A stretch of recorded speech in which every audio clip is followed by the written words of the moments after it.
Quiero invitar a Vincent Cross, nuevamente director de RZIM Latam, para quien le pido un fuerte aplauso. Vincent, muchas gracias por venir. Buenas noches. ¿Cómo están? ¿Qué tal? ¿Todos bien? Sí. Un poco movidos estamos todos, ¿no? Como estos días son un poco extraños, ¿no? Tenemos el país medio convulsionado. Estamos como enfrentados, ¿no? Y eso se contagia a la gente, ¿no? Yo venía ahora de La Molina, yo vivo en La Molina, y entré, me llevó el Waze que yo iba por la avenida Canadá, y se atoró todo, ¿no? Y todos tratábamos de pasar por un pedacito de calle, ¿no? Y entraban por adelante, por atrás, al revés, uno retrocedía, y nadie dejaba pasar al otro. Y así estuvimos un rato, ¿no? Yo pensaba, caramba, ¿qué tendrán en el corazón estas personas? ¿No? Que no se dan cuenta de que si nadie cede, ninguno de nosotros va a pasar, ¿no? Y bueno, poco a poco alguien tuvo sentido común ahí, ¿no? Y fuimos avanzando, ¿no? De repente otro atoraba de nuevo, ¿no? Y otra vez la misma pregunta. Y es interesante para mí, es interesante ver cómo cuando nos enfrentamos a la gente, cómo vivimos en un mundo de enfrentamientos, ¿no? En la apologética, como dice la palabra, apologética es la defensa del Evangelio, es la defensa de la palabra, ¿no? Pero podemos tomar la defensa de dos formas, ¿no? Me atacan y yo ataco, ¿no? O me atacan y yo contengo y más bien trato de llegar a la persona, ¿no? Una vez escuché a una persona decir una cosa muy interesante, ¿no? Cuando le hablaban de Dios, ¿no? Decía, no, yo no puedo racionalmente entender el concepto de Dios. Y esta persona, que no era un apologista, era una persona, pero le dijo una cosa muy interesante, le dijo, a Dios no se le razona, a Dios lo que hay que hacer es abrirle el corazón. Me gustó la frase, porque realmente podemos razonar nosotros unos con otros, podemos razonar sobre conceptos, podemos razonar la palabra de Dios porque está en escrito y tenemos que usar la mente también para entenderle, después el corazón, ¿no? Pero a Dios lo podemos razonar, o sea, realmente podemos entenderlo. Dice que insondables son sus pensamientos, ¿no? Que nosotros no podemos entender realmente lo que Dios quiere.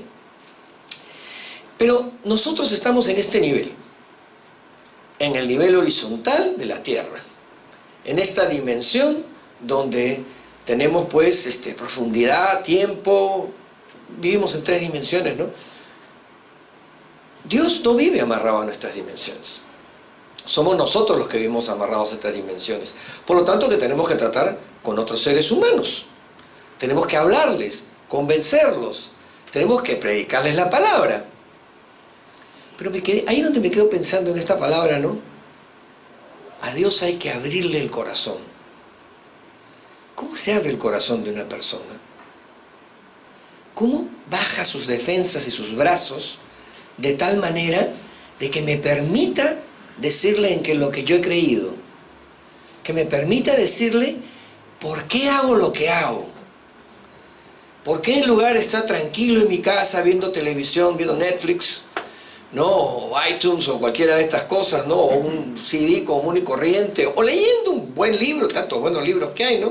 A mí me gusta leer, no sé si a ti. ¿Y por qué estoy acá? Porque los que estamos en el ministerio nos cargamos con las cosas del ministerio y ahí estamos, y queremos llegar a las demás personas y que las demás personas sean salvas. ¿Tú compartes conmigo ese mismo sentimiento? ¿Cuántos lo comparten? Están medio dormidos, si quisiera. ¿Por favor levantar la mano los que lo comparten? Amén, el resto sí está dormido. No importa, no te preocupes, acomódate bien y vamos a respetar tu sueño. Mentira, es una broma. ¿Cómo hago que la gente abra su corazón? Dice que la gente responde al amor. La gente responde al amor. Pero el amor tiene que ser verdadero. Yo puedo tener una hermosa sonrisa, una cara amable, moverme de una manera carismática. Pero hay personas que eso no los mueve mucho, ¿no? Porque dicen, este es uno de esos simpáticos, ¿no? Que sabe hablar bonito, como los políticos. Ellos saben hablar muy bonito, ¿no? Sobre todo tenemos uno que es campeón, ¿no? Que se gana la medalla. ¿Ah? Y la gente se da cuenta cuando el amor es natural, cuando el amor es real, cuando le dices algo con esas palabras que mueven algo dentro del corazón, ¿no? Entonces, hace un tiempo, ahora en noviembre voy a cumplir 40 años de creyente. ¿Qué les parece, hermanos? 40 años desde que un día le abrí mi corazón al Señor y me rendí a Él y le dije, Señor, yo te quiero servir, quiero buscarte cada día, quiero que me acompañes. Tenía 17 años, muchachito, ¿no? Pero ya estaba bien recorrido para tener 17 años. Necesitaba de Dios. De nuevo, ¿cómo llegar a las personas? ¿Cómo tener ese amor? Nosotros en la apologética le enseñamos a la gente a tener argumentos para las preguntas de hoy. A responder muchos argumentos, ¿no? ¿Por qué el universo? ¿Qué pasa en el universo? ¿Dónde comienza el universo? El Big Bang. Podemos hablar de teorías de cuerdas, ¿no? Y así acercarlos a las dimensiones en las que Dios vive. Podemos hablar de biología, ¿no? Y decir, no hay evolución, pero sí hay, la otra palabra, adaptación, ¿no? Y así vamos acercándolos. Dios puede adaptar a la gente, ¿no? Que es diferente de la evolución, es otra cosa, ¿no es cierto? Y así tenemos argumentos de todo tipo, históricos, podemos comprobar y dar argumentos para que Jesús resucitó de entre los muertos, que los apóstoles vivieron años de años y nunca ninguno de ellos se retractó, y así, argumentos, ¿no? Bastantes argumentos. Pero si la persona que nos está escuchando tiene cerrado el corazón, no importa qué le digas, no te va a hacer caso. Por eso que esta charla se le he dedicado a todas las personas que, como yo, queremos que cuando les hablemos de Dios a las personas, ellos abran el corazón. Y se llama el corazón del apologista. Y tú me vas a decir, ¿pero por qué el corazón del apologista? Total, es el corazón de la otra persona, no el del apologista, ¿no? No el del predicador. Por una razón muy, muy sencilla. ¿Cuál es el primer mandamiento? Pero ese lo tendríamos que decir un poquito más fuerte, porque parece que los vamos a decir, bueno, nos vamos a Dios con todo nuestro corazón.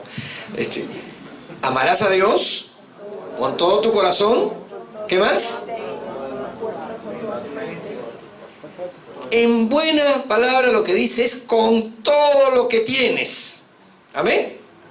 O sea, todo tu ser tiene que amar a Dios. Ese es el primer mandamiento. Y el segundo, como a ti mismo. Y Jesús agregó ahí, ¿no? Cuando le preguntó el fariseo, ¿de esto?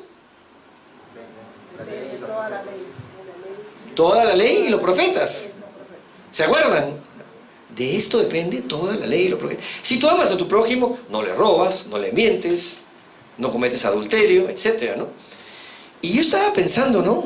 Hace un tiempo, ¿por qué si amar a Dios es tan importante? ¿Y por qué si es el primer mandamiento, tampoco enseñamos sobre eso? Pónganse a pensar. De amar al prójimo enseñamos bastante. Eso es a cada rato. Y nos dedicamos a los matrimonios, y nos dedicamos a los niños, y nos dedicamos a los jóvenes, y nos dedicamos a los hombres de negocios, y nos dedicamos a los líderes de la iglesia, nos dedicamos a todo el mundo. Porque la iglesia está ocupada trabajando, no está floja, está haciéndolo. Pero ¿cuántas veces has escuchado una prédica que te haga un énfasis en amar a Dios? ¿Cuántas? Y me puse a recordar, 40 años. Sí he escuchado, pero no muchas. Y últimamente, menos. A ver, vamos a empezar entonces. Porque estoy empezando. Ok. A ver, hazme caso, aparato. Listo, la tecnología. ¿Qué significa amar a Dios? ¿Qué significa amar a Dios? ¿Alguna vez te has hecho esa pregunta? ¿Qué significa amarlo? Mateo 22, 37, 38 dice: amarás al Señor tu Dios con todo tu corazón y con toda tu alma y con toda tu mente. Acaban de decirlo eso ustedes. Este es el primer y gran mandamiento. Interesante. Mateo 10, 37, fíjense que interesante, ¿no? En el 22, 37 dice una cosa y en el 10, 37 dice otra muy parecida. Dice: el que ama padre o madre más que a mí, no es digno de mí. El que ama hijo o hija más que a mí, no es digno de mí. Y el que no toma su cruz y sigue en pos de mí, no es digno de mí. ¿Cuántos tienen hijos? Yo tengo 3 hijos y 3 nietos. Estoy bendecidísimo. Estoy feliz. Se me cae la baba siempre con mis nietos. Y yo pienso, ¿no? Esas criaturitas, las miro, las amo, las atesoro, las siento como lo más importante en mi vida. Y me pongo a pensar, ¿yo amo a Dios más que estas criaturas y estos hijos? ¿Realmente? Puedo contestar, no, bueno, yo obedezco a Dios. Amar a Dios también es obedecer. Si me amáis, ¿qué dice? Obedeceré mis mandamientos, ¿no? Pero ¿es solamente obedecer los mandamientos, ese amor del que Dios habla? ¿Realmente entendemos cuando Dios dice amor, qué es amor realmente para Él, no para nosotros?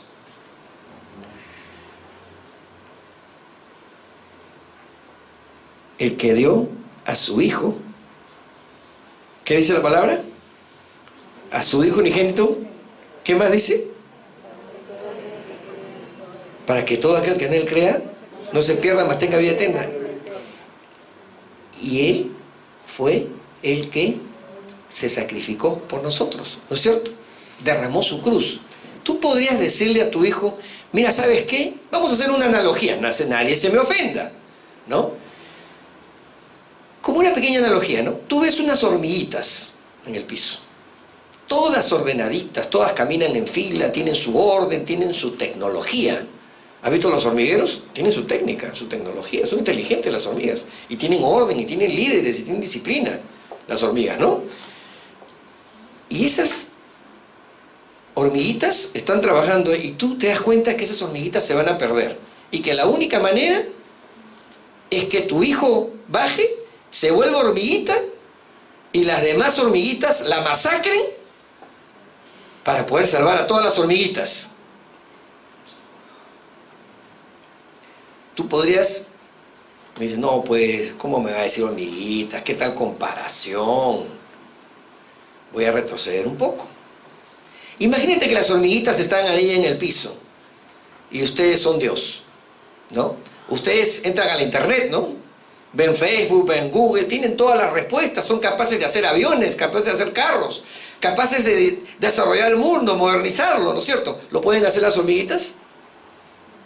No, no es cierto. Ustedes tienen un conocimiento que ellas no van a tener jamás. ¿Se dan cuenta de la distancia? ¿La diferencia entre el hombre y las hormigas? La distancia entre Dios y nosotros es muchísimo mayor. Su entendimiento es muchísimo mayor. Es un Dios que creó todo el universo. Algunos dicen varios universos. Dejémoselo a los científicos. Eso no nos incumbe. No es para nosotros relevante, realmente. Ese Dios dice: yo soy amor. Dios es amor. ¿Qué tal amor será ese? Entonces, cuando nos dice: me amarás a mí con todo tu corazón, con toda tu alma, con toda tu mente, con todas tus fuerzas, ya nos empieza a dar escalofríos. ¿Qué es amor para Él? ¿Hasta dónde llega ese amor? ¿Qué tan fuerte puede ser ese amor? Y después nos hace una comparación con nuestros hijos. A propósito, toca el tema de nuestros hijos. Porque sabe que para nosotros son lo más importante. Los atesoramos. O sea, nosotros sí, tal vez daríamos la vida por nuestros hijos. Como un nieto. Porque no importa, yo me muero, pero que él viva. Porque lo amo, es mi hijo. Pero ¿y por otros? El Señor nos dice que amemos a nuestros enemigos. ¿No es cierto? ¿De verdad puedes amar a un enemigo? Uno que te insulta, abusa de ti, te pega, te viola. Lo puedes amar. ¿Se dan cuenta de lo que estoy hablando? Que cuando Dios habla de amor, está hablando de algo sumamente serio y enorme. Entonces, acá tenemos dos cosas, ¿no? El Señor dice, amarás a Dios con todo el corazón. Y en el segundo, el que ama padre o madre más que a mí no es digno de mí. Dos amores. A Dios el Padre y a Jesús. Está hablándonos de dos personas. Porque creemos en la Trinidad, ¿no es cierto? Padre, Hijo y Espíritu Santo. Pero acá estamos hablando del amor a Jesús y del amor a Dios. ¿Por qué es importante? Me van a decir. Bueno, pero es una sola persona. ¿Sí? Pero ¿y entonces por qué estás gastando tanto tiempo en explicarnos esto? ¿Saben por qué es muy importante? Por los musulmanes. Y por todos aquellos que son teístas como nosotros, que creen en un Dios, pero no creen en Jesús. Entonces viene la conversación, ¿no? Yo me acuerdo que estaba en Oxford con unos amigos y nos mandaban a la calle a predicar. Nos decían, vayan a predicar. Y yo pensaba pues que caminar por Oxford, que era una universidad pues tremendamente importante, iba a encontrar a todos eran unos cuadrados, todos eran unos agnósticos o ateos. Y decía, pues ¿quién nos va a escuchar? Acá todo el mundo es todo el mundo es medio rayado, ¿no? Son catogenios, ¿no? Y me llamaba la atención de ver la cantidad de gente predicando en la calle. Ah, sí, eso sí, predicaban todos, ¿eh? Predicaban los cristianos, predicaban los musulmanes, predicaban los testigos de Jehová, predicaban los gays, todo el mundo predicaba. Todos predicaban. Todos exponían sus ideas. Es una pluralidad tremenda. Era el debate ahí, ¿no? Y claro, cuando nos acercábamos a un imán y hablábamos con él, decíamos, nosotros somos cristianos, yo soy como ustedes. Yo también amo a Dios, ustedes aman a Jehová, yo amo a Alá. Alá y Jehová es la misma persona. ¿Es la misma persona? Fíjense, los fariseos eran la gente más educada de ese tiempo. No había nadie más educado que los fariseos. Tenían un nivel de educación tremendo. Y ellos se acercaban donde el Señor Jesús a preguntarle. Y le hacían preguntas capciosas. Le hacían preguntas difíciles. Y el Señor tenía con ellos grandes discusiones. Fíjense las expresiones del Señor hacia los fariseos. Jesús entonces les dijo, Juan 8:42, si vuestro Padre fuese Dios, ciertamente me amaríais, porque yo de Dios he salido y he venido, pues no he venido de mí mismo, sino que Él me envió. ¿Por qué no entendéis mi lenguaje? ¿Por qué no podéis escuchar mi palabra? Vosotros sois de vuestro padre el diablo, y los deseos de vuestro padre queréis hacer. Cuando a ti vienen y te dicen, yo también amo a Dios, pero te ponen a Jesús a un lado, esas personas no son de Dios. Porque nosotros amamos a Dios el Padre y amamos a Jesús su Hijo. Él nos ha dicho que lo amemos. Dice que si lo amamos, guardaremos sus mandamientos. ¿No es cierto? Entonces nos ha dicho que tenemos que amarlo. Y cuando nosotros vemos a las personas, lo primero que tenemos que establecer con ellos es darnos cuenta Ok, yo amo al Señor, amo a Dios, tengo que entender que amo a Dios el Padre, pero también que amo a Jesús y también amo al Espíritu Santo. Lo que me llama la atención es la fuerza de la expresión, su padre es el diablo.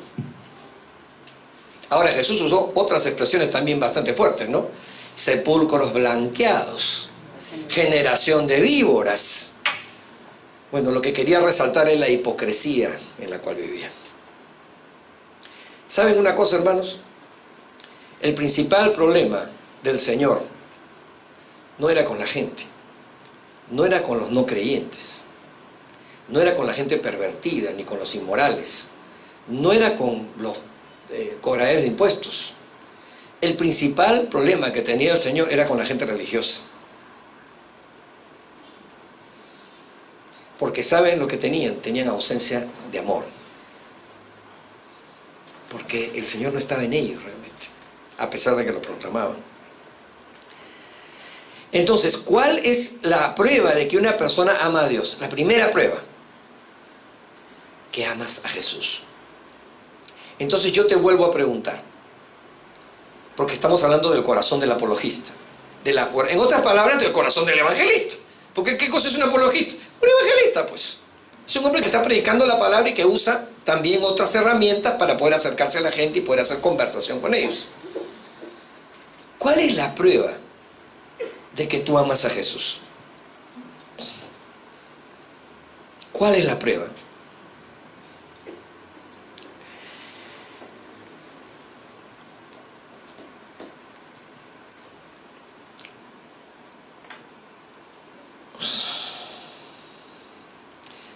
La prueba es que no puedes tener a uno sin tener el otro. No puedes amar a Dios sin amar a Jesús sin amar a Dios el Padre. No puedes amar a Dios si realmente no crees en la Trinidad. Y la pregunta es, ¿lo amas a Jesús? Ahora vamos a ver la naturaleza de Jesús. Jesús, además de ser Dios, también es una persona. Tiene personalidad. Cuando tú te diriges a Dios o cuando tú expresas tu amor a Dios, ¿a quién le estás expresando amor? ¿Es una persona para ti? ¿Es una persona a la que tú le hablas y estás esperando que también te conteste? No estoy diciendo que te habla audiblemente. Bueno, y si te habla, gloria a Dios, ¿no? Pero no es lo común, ¿no? ¿Cómo es que tú te comunicas con Dios? ¿Qué tan importante es tu comunicación con Él? ¿Qué tan importante es amarlo a Él? Tenerlo presente. ¿Cuántos han estado enamorados alguna vez? ¿O están enamorados ahora? Yo estoy enamorado hasta ahora de mi esposo. Yo llevo casado con ella 40 años. No sé cómo me aguanta, pero ahí estamos. ¿Ah? ¿Cuántos han estado enamorados alguna vez? Ay, de vergüenza decirlo. Levante su mano si está enamorado. Esos son valientes. Esto no sé qué le pasa. ¿Ah? Cuando tú estás enamorado de alguien, no puedes esperar de ir a ver a esa persona. Terminas el trabajo y desesperado tomas tu micro y ahí estás chancado como una sardina con todo el mundo, pero aunque sea la última hora del día que el papá te permite verla, entras ahí a ver a la enamorada, a la novia, a la que tú sueñas en tu corazón que será tu esposa. ¿Amén? ¿No es cierto? Porque así es, ¿no? Y ella lo espera todo el día, llega de la universidad y está esperando que toquen la puerta el timbre y que llegue el chico, ¿no? Y el papá dice, ¿a qué hora se irá ahora? Ya llegó, ¿y ahora a qué hora se va? Yo estoy en esa etapa ahora con mi última hija. ¿A qué hora se va? Esa es una pequeña muestra de lo que es amar a Jesús. Porque es una persona. Y porque tiene naturaleza también como la nuestra. Tiene naturaleza de Dios, obviamente. Pero también tiene naturaleza humana. Porque se volvió humano. Sufrió por nosotros. Murió por nosotros. Sabe lo que es el dolor. Sabe lo que es la compasión. Y dice, y Jesús tuvo compasión de la multitud y hizo el milagro de los panes. Tuvo compasión de ellos y hizo el milagro de los pescados. Tuvo compasión del enfermo y le sacó al diablo. Tú también tienes compasión. tú también sientes amor. ¿No es cierto? ¿Por qué te remacho esto? Porque ser apologista, ser evangelista, sin amor, nunca te va a funcionar. Nunca te va a funcionar. Puedes estar lleno de conocimiento, pero si no tienes amor, como decía Pablo, eres címbalo que retruena. Eres un tambor que hace bulla, nada más como la barra de, no voy a decir qué equipo porque me mata. Unos son de la Alianza, tú de la U, bueno. Ok. Vamos a avanzar un poquito. ¿Cuál es la naturaleza de ese amor? A veces nosotros decimos, este es el segundo punto que me parece muy importante, ¿no? ¿Cuál es la naturaleza de ese amor? Algunos de nosotros hemos llegado a pensar que amar a Dios es obedecerlo en todo. ¿Es verdad? En parte. En parte. Sí es obedecerlo en todo, pero ¿no será que amar a Dios también incluye todos nuestros afectos? Como decía anteriormente. ¿No será que también, además de obedecerlo, además de querer agradarlo, además de sentirnos agradecidos, estamos realmente, ¿cuántos podrían en algún momento estar obnubilados por la presencia de Dios? ¿Cuántos han sentido una vez que han estado orando por algo, han estado orando con otras personas y han sentido una presencia de Dios tan fuerte, que han sentido su presencia, su amor? Entonces, no es solo obedecer a Dios. Dime, ¿se interrumpe el amor de Dios? ¿Se interrumpe el amor de Dios cuando no haces lo que Él te pide? ¿Cuántas veces te ha pedido comparte al que está al lado tuyo en el micro? Te ha dicho, oye, al que está en el avión, oye, a tu amigo, a tu vecino. Tú estás aquí viviendo, tu vecino está al costado y pero no le has dado pero ni siquiera un folleto.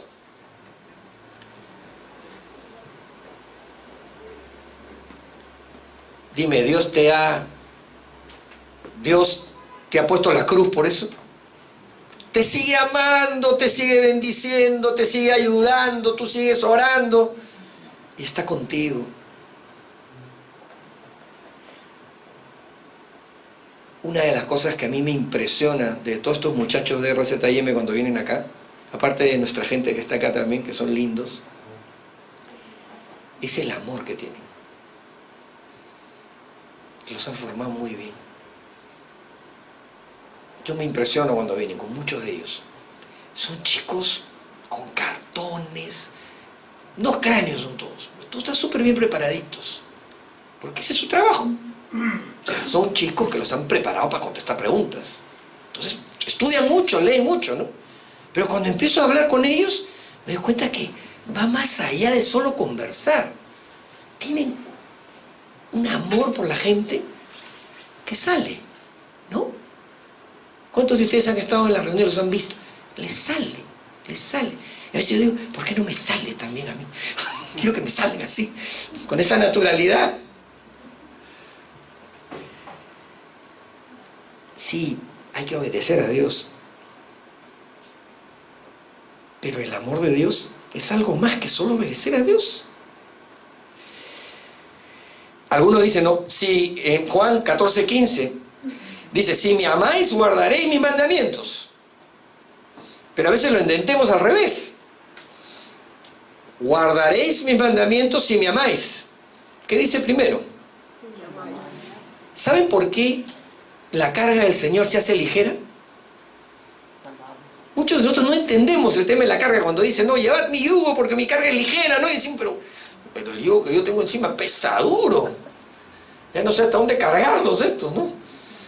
Sobre todo cuando estás enseñándole a líderes y cosas, son medio tercos y fastidiosos, ¿no? O no entienden las cosas, ¿no? O se entercan con algo y no quieren entender lo que le estás enseñando, ¿no? Y tú dices, pero ¿qué hago con ellos, no? Me dice, ¿qué tal carga? O tienes un hijo complicado, como un amigo mío, ¿no? Que todos los chicos son creyentes, a uno lo mandó a Alemania para que haga un intercambio, vuelve el chico ateo, pero ateo. Un niño que oraba, que era una belleza el chiquito en la iglesia. Le hablaba así, su corazón está lleno de Dios. Lo mandó a Alemania y volvió ateo. Y me dice, y llora por el hijo. Dice, a veces lo quiero matar. No. Dice, no es amor, le digo. No lo puedes matar por amor, tú no eres Abraham. Pero qué tal carga, ¿no? Y a veces decimos, pero Pablo dice que no podemos en nuestra carne cumplir los mandamientos. Dice que nadie puede. Dice que la ley, por eso no funcionaba la ley. Pero cuando tú estás anonadado por el amor de Dios, cuando tú has experimentado el amor de Dios de tal manera que ha transformado tu vida, cuando Dios te ha perdonado eso que te perdonó y tú lo sabes, ¿sabes qué? Ya se vuelve alegría hacer todo lo que te pide, porque lo quieres tener contigo siempre. Vuelvo al ejemplo de la novia, ¿no? Porque cuando se casa cambia un poquito la cosa. Quieres agradarla en todo. Quiero un chocolate, papito. Ahorita, corriendo, voy a comprar chocolate. El helado, ya. Ay, me gustaría ver esa película. Ya las compraste las entradas por tu... ¿Cómo se llaman esos? Ah, pues ya está, mira, ya compré, mamita, vamos a ver la película. Cuando realmente tú tienes ese amor por Dios, empiezas a hacer las cosas en forma natural. ¿Por qué toco este tema, hermanos? Vuelvo a repetir. No será que vivimos una generación de gente que se ha acostumbrado a recibir nada más.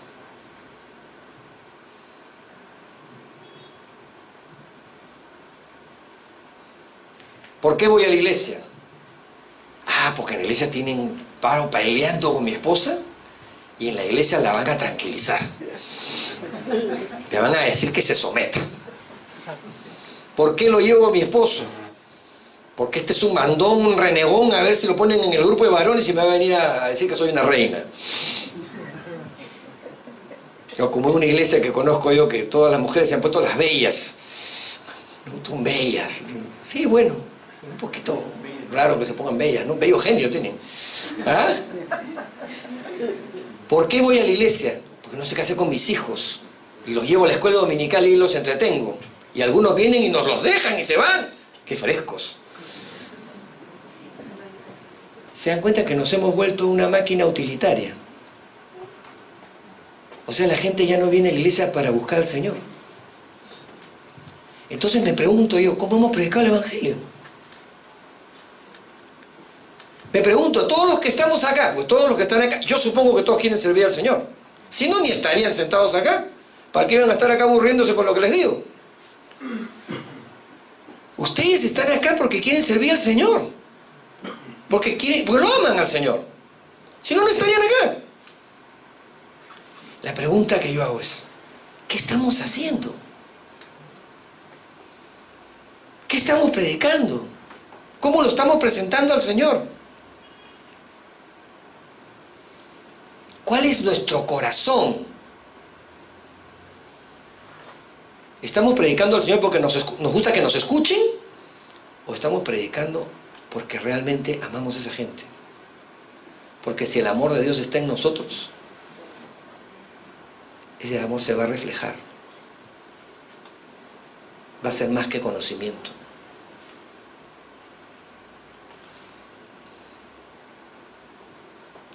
¿Qué hemos hecho los últimos 10 años? Que tenemos una población de gente que va de una iglesia a otra buscando que le arreglen sus problemas. ¿Saben de quién es culpa? De nosotros. No les hemos enseñado bien. Los hemos llevado hasta el Señor para que les arregle sus problemas, nada más. Veamos un pasaje.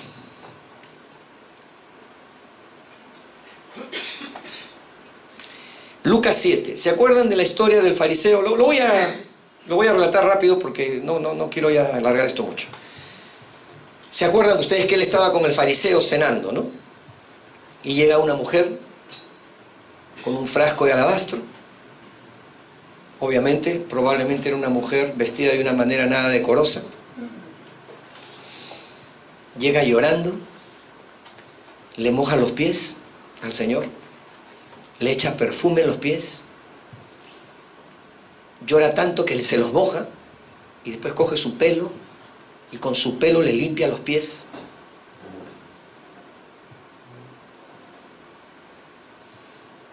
¿Y qué piensa el religioso?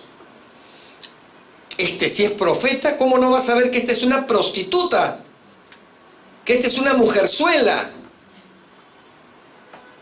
¿Cómo no se da cuenta? ¿Cómo la deja entrar acá, a mi casa? Porque yo soy don fariseo, don hombre perfecto, que hago todo lo que Dios me pide. Voy a la iglesia en la mañana, enseño en la escuela dominical, soy maestro del grupo de líderes, soy la mano derecha del pastor, si es que no soy el pastor, porque apenas él caiga entro yo.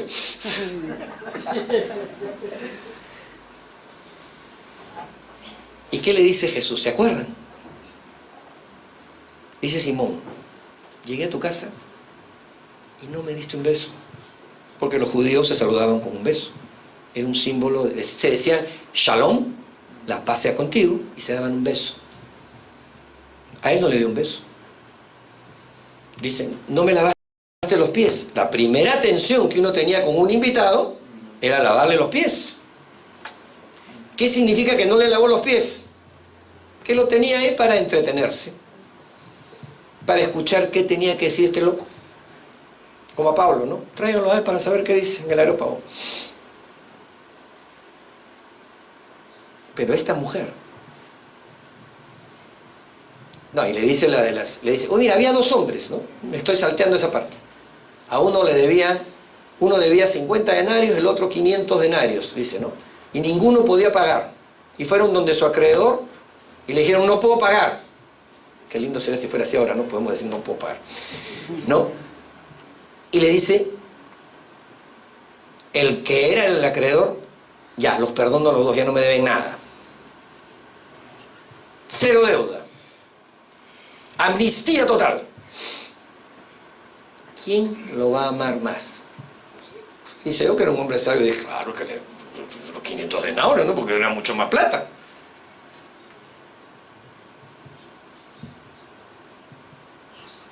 Y el Señor le habla entonces de la mujer. ¿No será que no le hemos enseñado a la gente realmente quién es Dios de verdad? ¿No será que no les hemos enseñado realmente que para acercarnos a Dios tenemos que realmente arrepentirnos y darnos cuenta cuál es nuestra verdadera condición?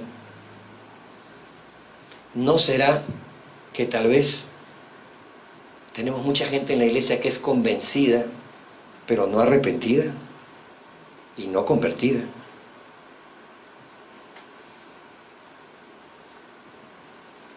¿Y de quién es culpa? ¿Es de ellos? Son ignorantes.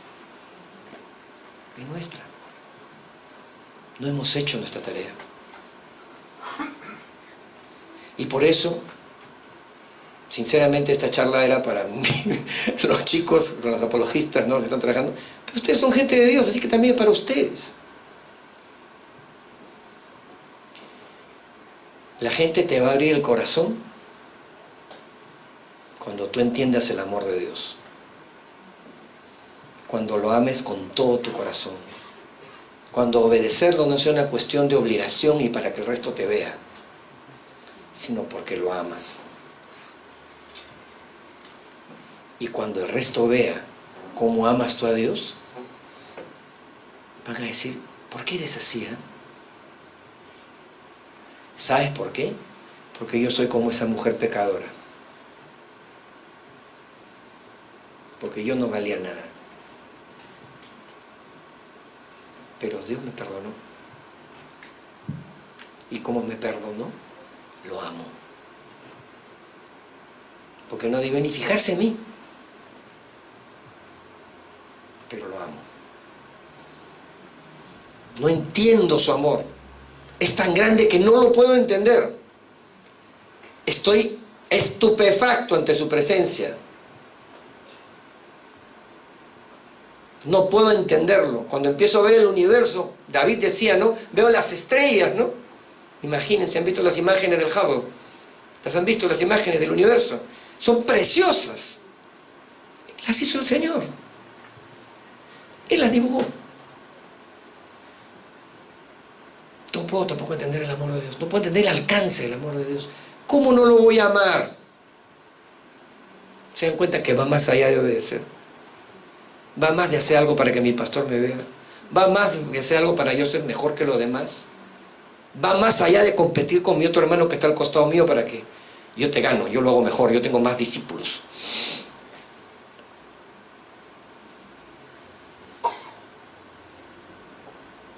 Hermanos, yo tenía otras cosas que decirles, pero lo voy a dejar ahí, porque creo que me han entendido perfectamente bien de lo que estoy hablando. Si tú no has tenido una experiencia de ese tipo, es hora que la tengas. Es hora que la tengas, para que entiendas bien cuál es el Dios al que tú sirves. Y cuando tú entiendas y hayas experimentado y hayas atesorado y te estés lleno de la presencia de Dios, tú vas a ver cómo la gente se acerca a ti. Voy a cerrar con un pequeño testimonio, ¿no? A mí me predicaba la gente en la calle, en los micros. Me predicaba la antigua, a bibliazos. Eso cuando dice que a cachos aprendí yo, a bibliazos aprendí. Y la verdad que no aprendía, porque me caían muy mal. Y me predicaban mis hermanos, me predicaban los amigos de mis hermanos, venían y hacían vigilias en mi casa. Obviamente no me dejaban dormir porque era a lo pentecostal, con todo. Entonces ni los vecinos dormían ni yo tampoco. La verdad es que llegué a tenerles una cólera. Pero había uno. No sé si alguno de ustedes lo habrá conocido. Se llamaba Eduardo Walker. Era un pastor.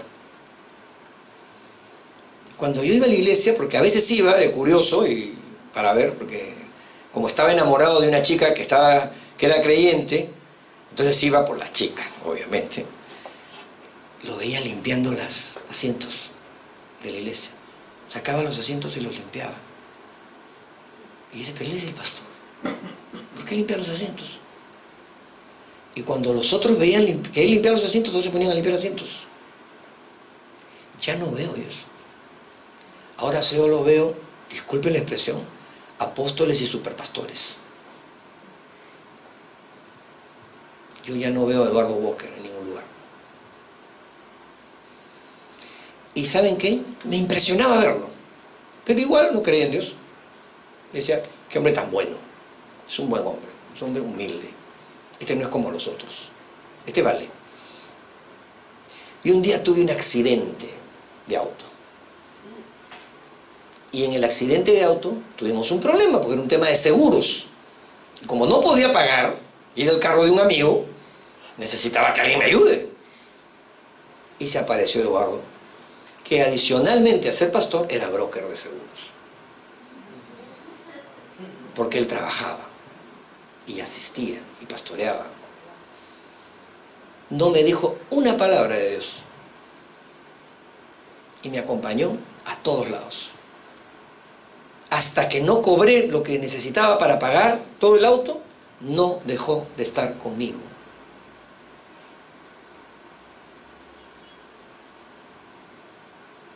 ¿Saben a quién iba a buscar yo cuando iba a la iglesia? Cuando por fin me convertí, a Eduardo. El amor de Dios no es con un megáfono. El amor de Dios es con lo que hago, con lo que muestro, con lo que digo, el beso que doy, el abrazo puro, el preocuparme por mi vecino. Porque entonces tu vecino dice, ¿por qué son así, güey? Qué simpáticos. Pero tú mira a todos ellos, ¿no? Los hijos, todos son comportaditos. ¿De dónde salieron? Estos son marcianos. Y yo quiero eso.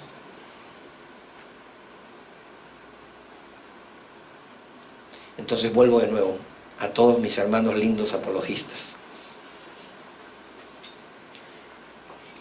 No es cuestión de saber mucho, es cuestión de amar mucho. Dios les bendiga.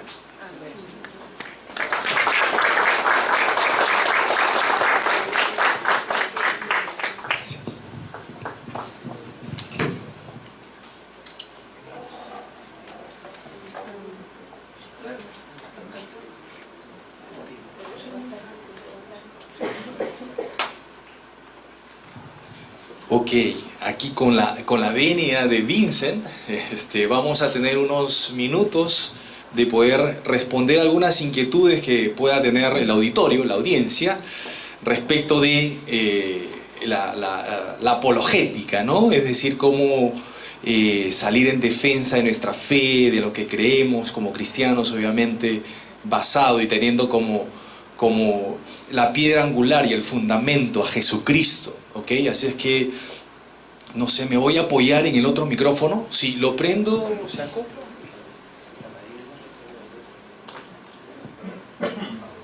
Ok, entonces vamos a tomar unos minutos para preguntas y respuestas. ¿Hay alguien aquí que tiene alguna pregunta respecto del tema que se ha tratado hoy, el corazón del apologista? Excelente. ¿Puedes pasarlo? Aquí tenemos un micrófono. Sí, por favor, Vincent, por favor. Yo quisiera que venga Daniel. Daniel, ven, Mariela. Ellos son compañeros, ellos están estudiando como apologistas. Ya tenemos con ellos ya tiempo trabajando y ellos también pueden responder muchas preguntas, ¿no? No soy yo, realmente creo que ellos saben mucho más, inclusive. A ver, cualquier pregunta. Buenas noches. Bueno, sobre lo que se estuvo exponiendo, ¿no? Estaba pensando, ¿por qué no hay ese amor, o se ha perdido esa parte de ese amor del que estuvo hablando, ¿no? En la sociedad y en nuestras iglesias también, ¿no? ¿Y qué podemos hacer para cultivarlo, para recuperarlo, ¿no? Para tomar ese enfoque? ¿Quieren contestar?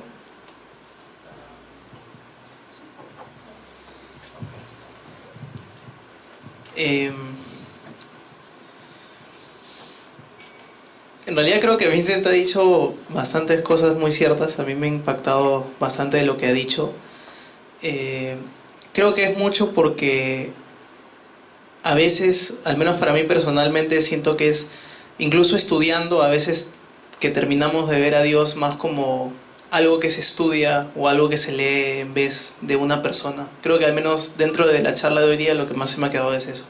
Y creo que la razón por la que muchas veces no tenemos ese amor es porque no tenemos esa verdadera relación con Dios primero, que luego podemos transmitir a otros.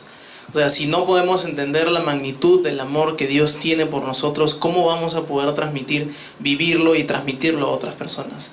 Es muy complicado, ¿no? Y de hecho para las personas que son pastores, yo conozco otras personas que también ya tienen algún tipo de carrera profesional o están en el ministerio o enseñan a otras personas, saben que es muy fácil a veces poder preparar tu clase y venir a dar una charla, pero realmente es más como para enseñarlo y no termina siendo de crecimiento espiritual para ti. No, y puedes pasarte horas de horas buscando y viendo comentarios, pero no termina impactándote a ti de la misma manera como cuando a veces tienes esos momentos en los que un versículo o una cosa pequeña te impacta y llega a tu corazón o a tu vida, ¿no? Creo que mucho tiene que ver con que a veces nos enfocamos mucho que Dios es una cosa, es un objeto, algo que se estudia, ¿no? Algo que tengo que conocer, que tengo que saber, en vez de realmente poder conocer personalmente a Jesús cada día y buscar amarle, ¿no? No sé si tú tienes algo que agregar. Creo que hemos perdido también, como estaba diciendo un poquito, a ese Dios personal, como decía Daniel, ¿no? Realmente verlo como una persona, ¿no? Y la tendencia que él dice a verlo, empezar a verlo como un objeto, justamente viene cuando empezamos, nos vamos mucho por las letras y menos por la parte más importante, ¿no? Que es la relación con él. ¿Y cómo se logra la relación con él? Tu tiempo con él. Tu tiempo. Y es tan difícil hoy en día, yo lo reconozco, es muy difícil porque tenemos tantas cosas que hacer, el tráfico es terrible, tenemos que salir 2 horas antes de la casa, entonces, ¿a qué hora? ¿En qué momento? Pero esa relación tiene que ser de todo el día. Comienza en la mañana cuando me levanto, comienza en mi compartir con mi esposa, orar juntos, ¿no? Es una de las cosas que yo veo mucho, ¿no? Se habla mucho de los matrimonios, pero cuando tú empiezas a preguntar a las parejas, ¿cuánto tiempo oran juntos ustedes dos? Es increíble, muy poco. Cada uno ora por su lado. Entonces la oración personal es importante, uno y uno con Dios, pero la oración también de familia. Por eso es que Dios nos ha hecho una sola carne, ¿no? Y eso da un poder especial, una presencia especial. No solo eso, da un testimonio especial. Yo oro con mi esposa, yo oro con mi esposa y con mis hijos, y yo oro también solo, ¿no? Creo que hemos perdido un poco eso. No lo tenemos como antes. Nos preocupa más ir a la vigilia de la iglesia, la cual también es buena, no estoy diciendo que no lo hagamos. O al ayuno que vamos a hacer, porque también lo que queremos es bajar de peso realmente, ¿no? Y no estamos preocupados en esa relación mía, de mi familia, ¿no? Entonces, creo que por ahí va un poco la cosa, ¿no? Por ahí va un poco la cosa. Y la otra que también me parece muy importante es lo que les dije al final, ¿no? Ese servicio, ese olvidarme de que yo soy yo, porque vivimos en un mundo de yo soy pues, ¿no? Primero yo, después yo, tercero yo, cuarto yo, y si queda un poquito de tiempo, también yo, ¿no? Olvidarnos de eso, ¿no? Y comenzar a pensar en mostrar ese amor a través de lo que hacemos, pero no vuelvo a insistir, no porque me dijeron barre el piso, sino porque me nace servir. ¿Saben cómo aprendí el amor de Dios yo? La primera persona que me enseñó el amor de mi papá. Mi padre era un hombre que creía en el Señor, no creía como nosotros con tanto fervor, ¿no? Pero tenía una cosa bien marcada que le había enseñado su padre, él él era nieto de un pastor, ¿no? Cuando él iba por el Zanjón, en aquella época, y veía a una señora o a alguien que se había quedado botado con el auto, se paraba a arreglarle el carro, a ayudarlo, a jalar, o le traía la gasolina, y para mí eso era una enseñanza tremenda. Ahora era terrible también porque a veces íbamos a la playa y se paraba el viejo ahí y perdíamos la playa. Primero era ayudar a esa gente, ¿no? Entonces te perdiste en la playa, pues llegaste en la tarde, a las 6 de la tarde bañando, ¿no? Pero se dan cuenta, ¿no? Eso nadie le estaba diciendo hazlo. Es un chip que lo tenía ya metido, que venía desde la casa, desde el abuelo, ¿no? No sé si alguna otra. ¿Hay alguna otra pregunta? Si alguien tiene alguna otra pregunta, por favor levante su mano. A ver, el hermano está aquí, le hace una pregunta.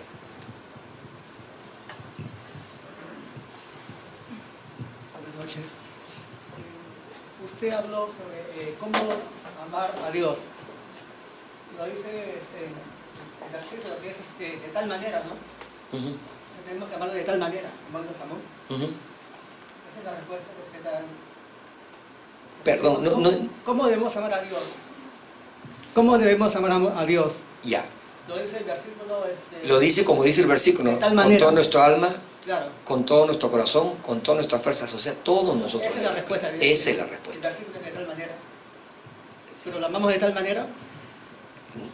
Esa es una pregunta para cada uno de nosotros. ¿De esa manera lo amamos? ¿Yo lo amo de esa manera? Esa es una pregunta para mí. Yo lo hago de esa manera. ¿Usted lo ama de esa manera? Esa es la pregunta. Hay que ejercitarlo, ¿no? O sea, no es ¿cómo lo amas tú? Claro. ¿Cómo lo amo yo? Esa es la pregunta. Es individual. Así es. Gracias. Es una buena pregunta, realmente. ¿Qué más? ¿Alguna otra pregunta? ¿Alguien tiene alguna inquietud? Perfecto, Carlos.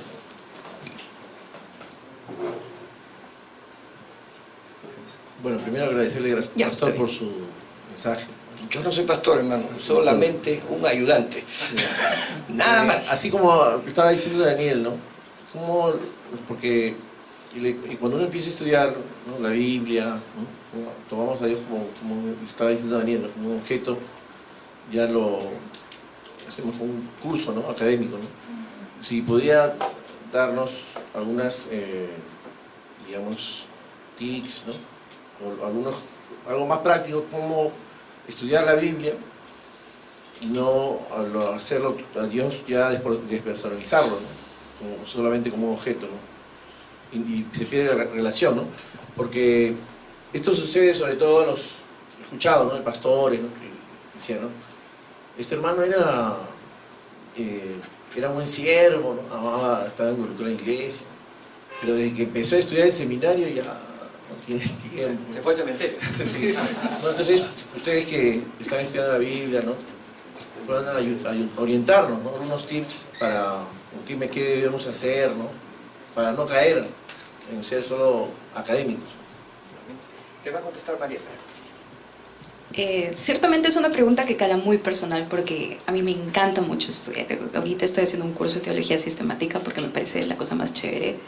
Y siento que tenemos que encontrar el equilibrio, que solo se basa a través de mucha oración, entre dos cosas, ¿no? Una es, uno se va mucho a un lado y dicen que la mucha letra mata, y a mí eso me parece horrible, y hay otros que van al otro lado y se dedican solo al estudio de Dios, y lo estudian como si fuera un objeto y es en toda su teología histórica, tratando de como que conocer qué es Dios, pero tratan no de conocerlo personalmente, se olvidan de la parte relacional.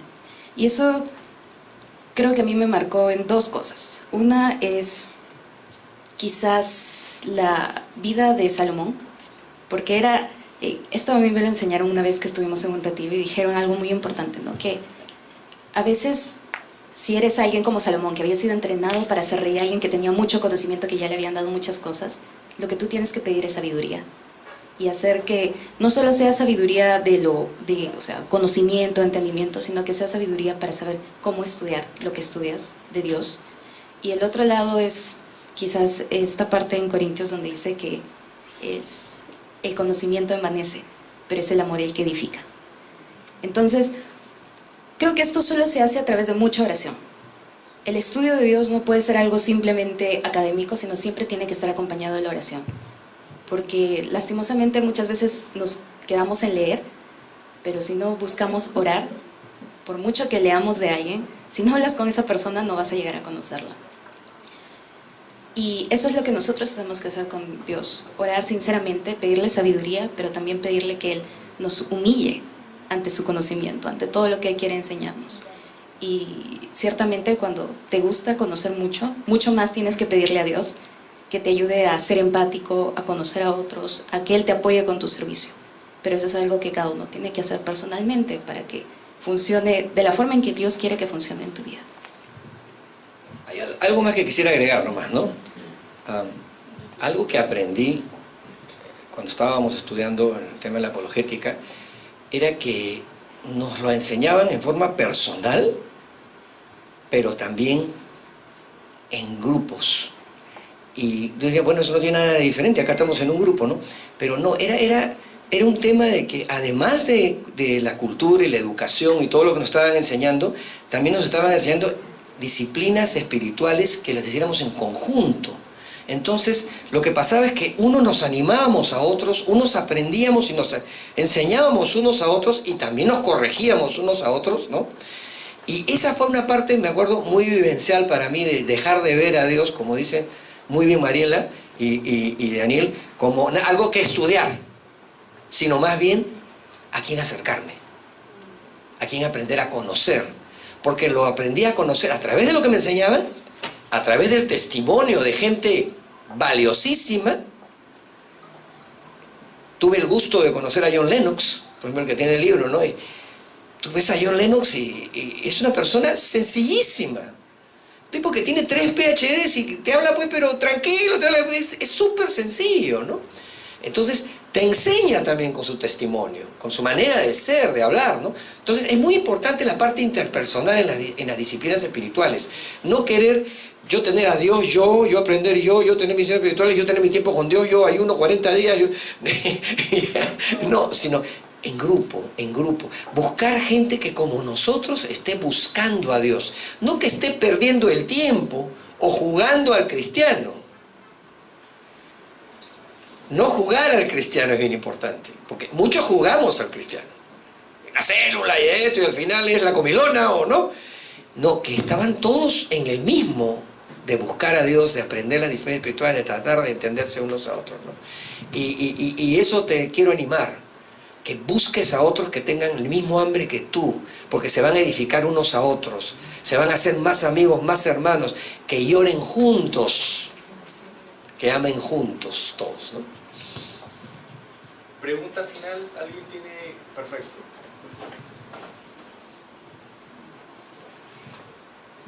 Adelante, Carlos, por favor. A Carlos,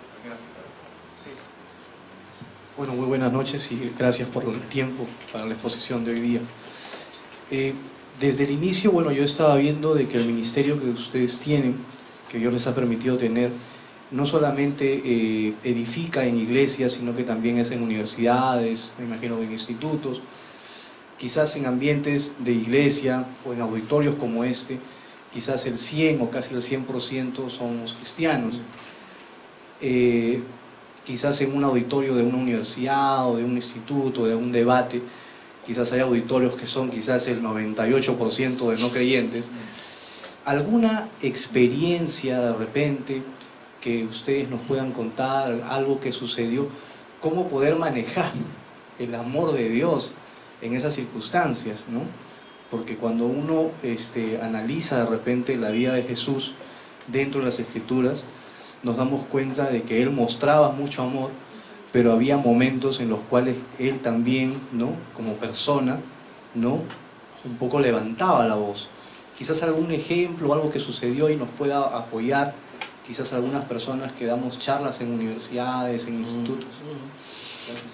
Yo creo que ustedes se las han vivido todas. Uy, bueno, ya estamos haciendo lo que va a ser nuestra tercera misión universitaria, y en todas estas misiones, literal, nos encargamos con la comunidad bíblica universitaria de invitar y hacer eventos de distintos tipos de preguntas, como ¿cuál es el propósito de la vida? ¿Para qué estamos aquí? ¿Por qué a Dios le interesa mi vida sexual? Todos estos temas que en adolescentes y en jóvenes universitarios generan mucha controversia. Y cuando uno está ahí, o sea, hay gente que es súper, ¿cuál sería el término? Hardcore, ¿no? Así que están ahí y están dispuestos a pelear todo. Y yo me he encontrado con algunos de ellos, especialmente la última vez que estuvimos en Villarreal. Había mucha gente que en realidad comenzó así como que no, por supuesto, esto es, todo lo que ustedes dicen es una mentira, mucha agresividad. Pero ahí es donde es más importante mostrar el amor de Dios y saber de que no importa la discusión que estés teniendo o con quién estás hablando, tú no estás ahí para ganar una pelea, estás para ganar un alma para Dios. Entonces, tus argumentos tienen que ser buenos, tienes que estudiar mucho porque tú no puedes dar un argumento a medias, porque eso simplemente hace que debilites la fe o la poca fe que alguien podía tener. Pero no solo basta con eso, sino es preguntar más allá, preguntar por qué es que esa persona dice, digamos, que no cree en Dios porque hay tanto sufrimiento en el mundo, y tú tienes que preguntar si es que eso es personal, si él vio, digamos, a su abuelita morir y por esa pregunta endureció su corazón a Dios. No es lo mismo si es alguien que simplemente estudió filosofía y busca responder porque, bueno, lo leyó y leyó Nietzsche, dijo que Nietzsche dice que Dios está muerto, entonces debemos de creerle al filósofo y no a Dios.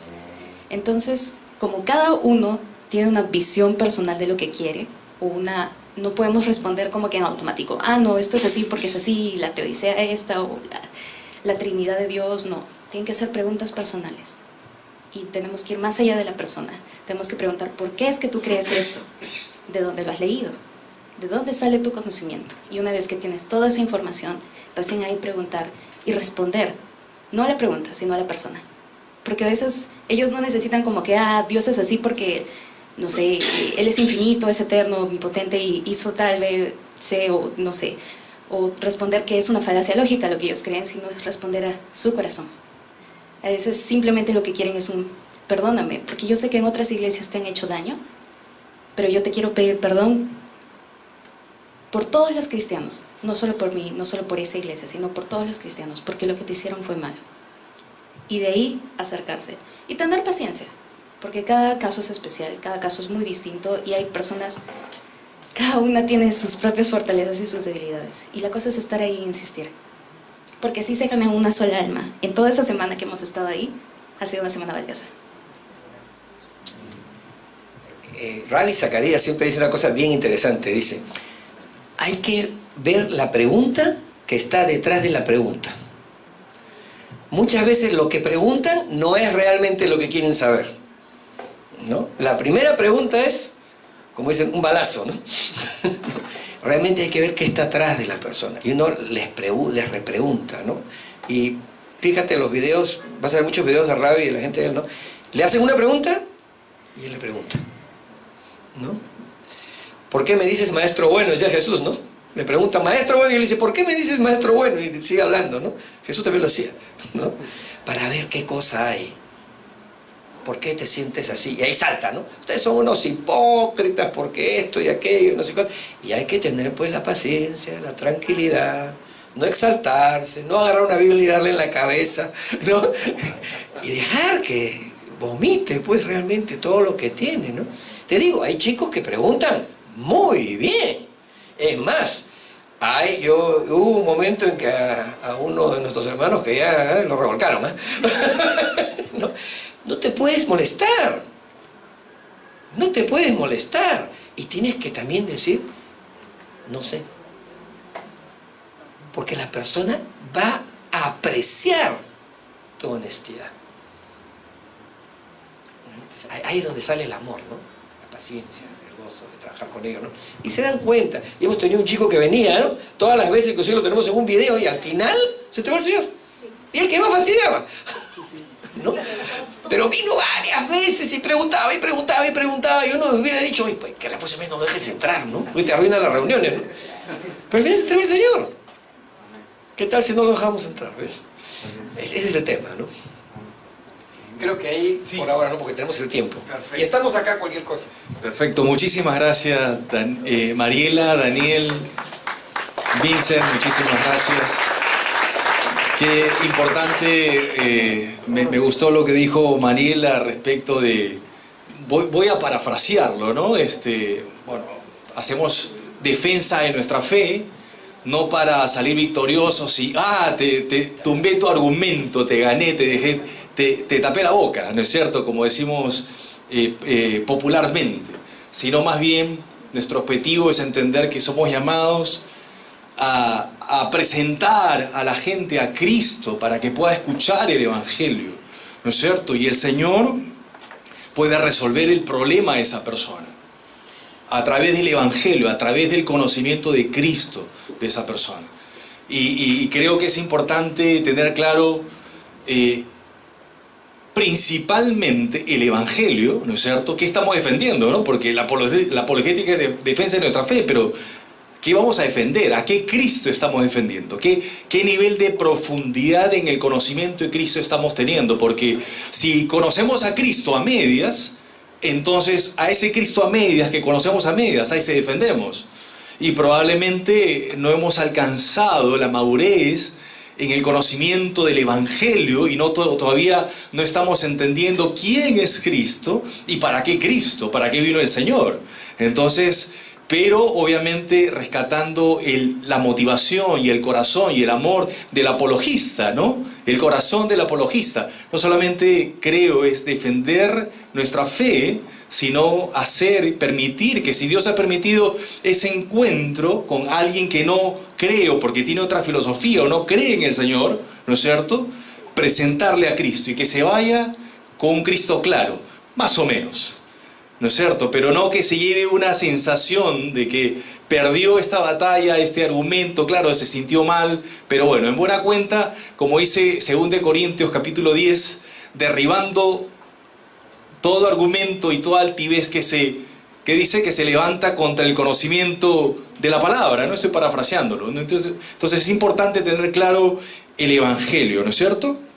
Así que bueno, muchas gracias Vincent y a todo el equipo de RZIM, al Ministerio de Ravi Zacharias International, por acompañarnos en esta noche. Antes